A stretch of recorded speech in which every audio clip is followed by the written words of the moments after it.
Lehendakariak eta 5 sailburuk egin diete harrera arabiar herrialdeetako enbaxadorei. 2 egunetan Euskadi aurkeztuko diete elkarlanerako aukerak aztertzeko. Salam aleikum guztioi.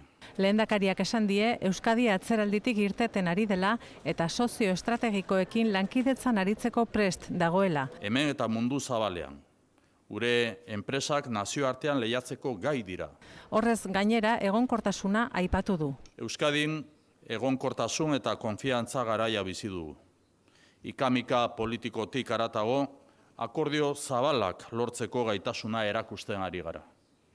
Euskadi gaur akordioaren isla da. Maroko, Katar, Arabia, Egipto, Irak, 17 herri arabiarretako ordezkarien izenean, Algeriako enbaxadoreak esan du, lankidetzak ekarriko duela goraldia. Mohamed Janetxek dioenez, herri arabiarrek jarduera alor guztietan dituzte beharrak.